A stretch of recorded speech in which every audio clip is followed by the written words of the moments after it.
All right, Math 2 3.4.0 Factoring Review. This is going to help us out whenever we get to 3.4. So, we're solving each equation by factoring. Whenever we start these problems, we want to get everything on one side of the equal sign. Normally I do the left side. So I'm going to subtract 40 from both sides. That looks weird. The 40s on the right cancel, and I've got 2n squared plus 2n minus 40 equals 0. Now, these problems are normally really hard if we have a number out front, in front of our n. Also, whenever a equation is in this form, we normally call the first term a, the second one b, and the last one c. The a is referencing 2, just the plain old 2, not the n squared, just the 2, okay? So we want to get rid of that 2, and we notice that everything is even, so we could pull a 2 out. We could factor a 2 out of everything. So I'm going to do that now. So I'm going to have 2 and then big parentheses and then equals 0 on the side. If I take a 2 out of n squared, I'm left with n squared. And then n, and then if I take 40 divided by 2, I get 20. Now, again, I have a new a, b, and c. A, b, c. A is 1, B is 1, and C is negative 20. I'm going to erase these orange A, B, and C. Now what we're looking for here is we want to find factors of C that add to B. And we're not just looking for factors, we want 2 factors. So 2 factors of C that add up to B. So what I normally do is I write over here, I would say like, well, we've got negative 20, and I want to find factors of it. We've got 5 and negative 4, and in the same way we could say, well, we have negative 4 and 5. All right, we could say, well, 5 minus 4 is 1. Negative, I wrote this wrong, I'm sorry. We want to say the second one should be 4 minus 5 there, yeah. This would be equal to negative 1. So our b is positive, so we want to use this top one here, right? Because it's 5 minus 4 is 1. So we're going to rewrite this as 2 out front, and then we're going to have 2 sets of parentheses now. We're going to have an n at the beginning of both of them.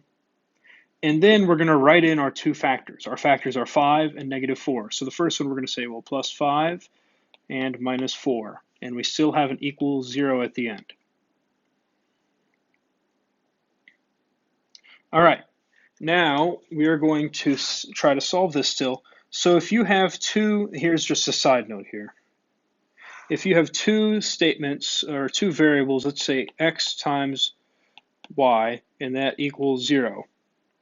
You could say, well, in order for that to be true, either x equals 0 or y equals 0, right? The only way that you could have x times y equals 0 is if x is 0 or y is 0. We're going to use that same idea here. So here's like our x, here's our y. Now 2, we could write here 2 equals 0, but that doesn't make sense. So we don't really care about it. But we're going to say n plus 5 equals 0 or n minus 4 equals 0. Those 2 could happen. The first one, we can rearrange that and we say, well, n equals negative 5. The second one we can rearrange and we say, well, n equals 4. And there we are. Those are our answers.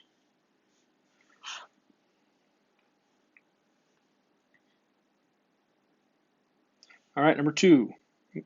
Number 2.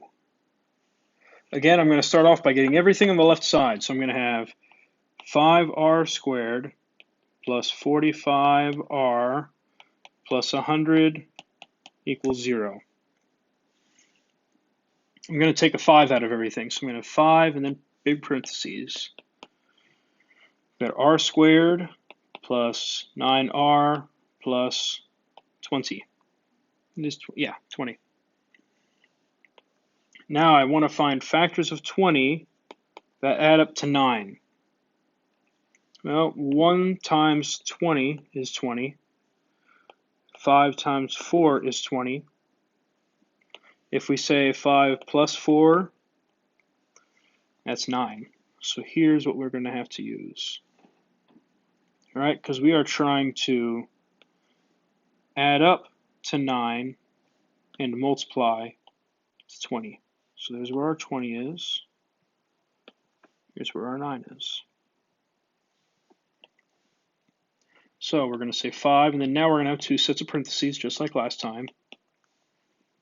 We have r plus 5, r plus 4, and then just like before, we're going to take each set of parentheses and set them equal to 0. R plus 5 is 0, or r plus 4 is 0, which tells me r is negative 5, or r is negative 4.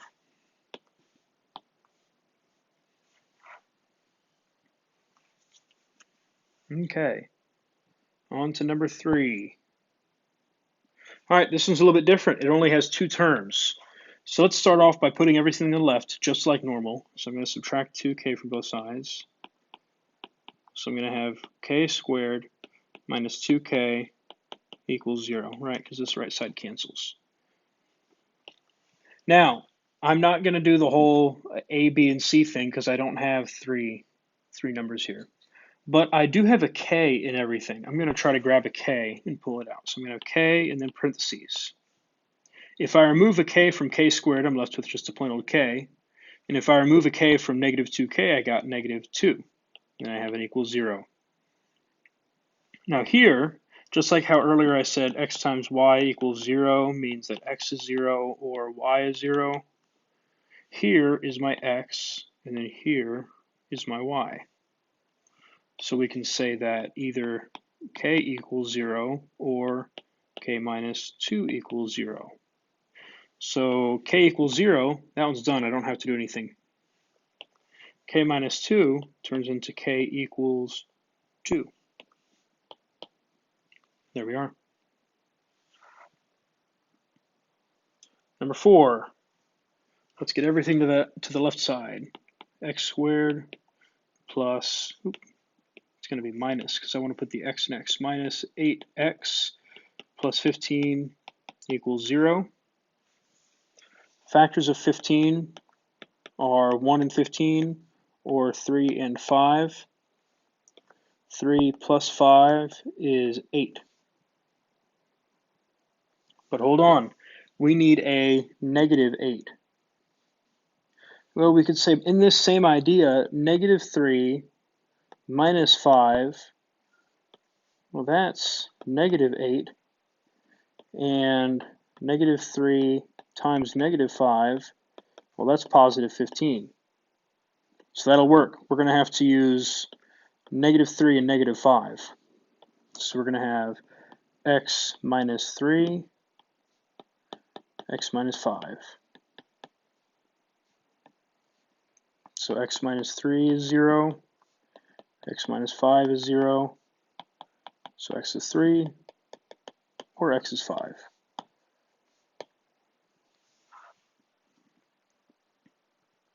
All right, number 5, last one.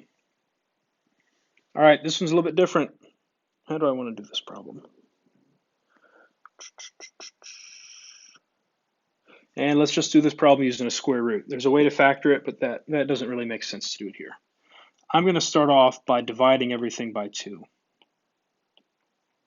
to get my x squared alone. So I've got x squared equals 18. You know what? Let's just factor it. We could, if we wanted to, we could take a square root here. Okay, ooh, not 18, good grief. 9, I'm sorry, 9. All right, for the sake of factoring, let's put everything on the left side and think about it.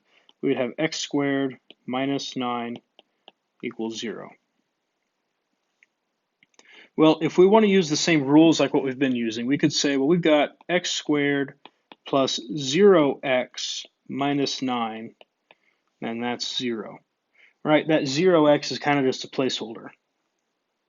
So I want things that multiply to -9 and add to 0.